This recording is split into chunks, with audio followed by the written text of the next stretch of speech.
തിരുവനന്തപുരത്ത് 390 ഏക്കറിലാണ് techno city വ്യാപിച്ച് കിടക്കുന്നത്. GCC ക്ലസ്റ്ററുകൾ, TCSൻ്റെ പ്രധാന campus, digital science park, Kerala space park, emerging tech hub ഇവയെല്ലാം സംയോജിപ്പിച്ചുകൊണ്ട് ഒരു സമഗ്രമായ എക്കോസിസ്റ്റം രൂപപ്പെടുത്തിയിട്ടുണ്ട്.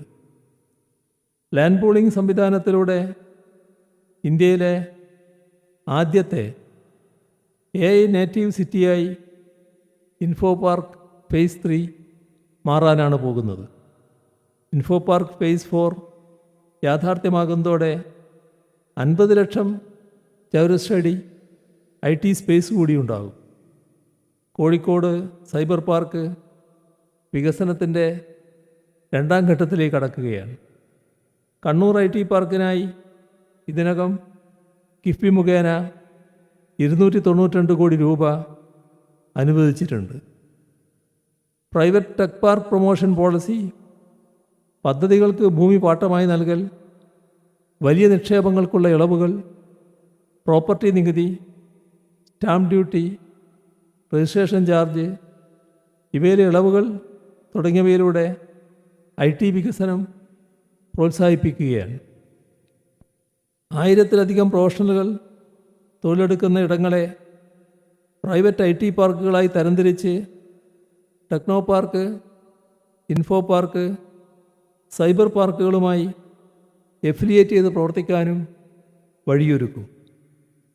നൂതന സാമഗ്രികളുടെ വികസനത്തിൻ്റെ കേന്ദ്രമായി കേരളത്തെ മാറ്റുക എന്ന കാഴ്ചപ്പാടോടെ ഡിജിറ്റൽ സർവകലാശാല, centre for materials in electronic technologies ഇവയുമായി സഹകരിച്ച് ഗ്രഫീനിനായുള്ള ഇന്ത്യ ഇന്നൊവേഷൻ സെൻറ്റർ കൊച്ചിയിൽ സ്ഥാപിച്ചിട്ടുണ്ട്.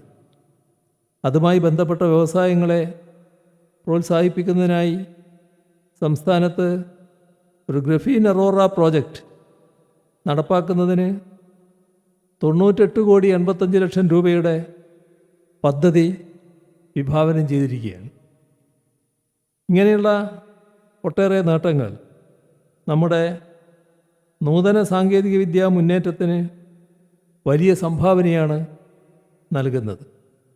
അവയിൽ ഊന്നി നിന്നുകൊണ്ട് വരുംകാല കേരളത്തിന് വേണ്ടിയുള്ള IT നയനടപടികൾ നിർദ്ദേശിക്കുകയാണ് ഈ സെമിനാറിലൂടെ ഉണ്ടാവേണ്ടത്.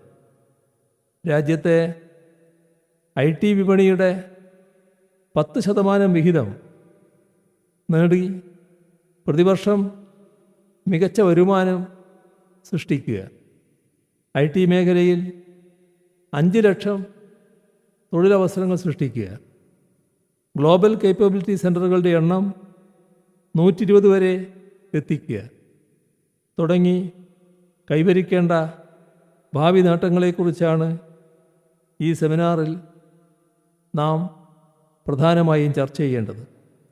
അതിന് അടിസ്ഥാന സൗകര്യ വികസനം മുതൽ നൈപുണ്യ വികസനം വരെയുള്ള കാര്യങ്ങളിൽ വേറിട്ട കാഴ്ചപ്പാടുകൾ അവതരിപ്പിക്കപ്പെടണം. നമ്മുടെ IT സ്പേസ് 3 കോടി ചതുരശ്രയടിയിലേക്ക് എത്തിച്ചുകൊണ്ട് IT ഇൻഫ്രാസ്ട്രക്ചർ നിലവാരത്തിൻ്റെ കാര്യത്തിൽ മുന്നേറേണ്ടതുണ്ട്. ഭൂലഭ്യത വളരെ കുറഞ്ഞ സംസ്ഥാനമാണ് നമ്മുടെ കേരളം. നമ്മുടെ ഭൂവിസ്തൃതിയുടെ 40% മാത്രമേ പാർപ്പിടാവശ്യങ്ങൾക്കും വികസിത ആവശ്യങ്ങൾക്കുമായി ഉപയോഗിക്കാൻ കഴിയുകയുള്ളൂ. ഈ ഒരു സാഹചര്യത്തിൽ സർക്കാരിന് ഭൂമി ഏറ്റെടുത്ത് വികസന പദ്ധതികൾ നടപ്പാക്കുന്ന കാര്യത്തിൽ പരിമിതികളുണ്ട്. അതുകൊണ്ട് തന്നെ ലാൻഡ് പൂളിംഗ് മാതൃകയിൽ IT മേഖലയിൽ സ്വകാര്യ നിക്ഷേപം പ്രോത്സാഹിപ്പിക്കാനുള്ള നടപടികളുമായി മുന്നോട്ട് പോവുകയാണ്.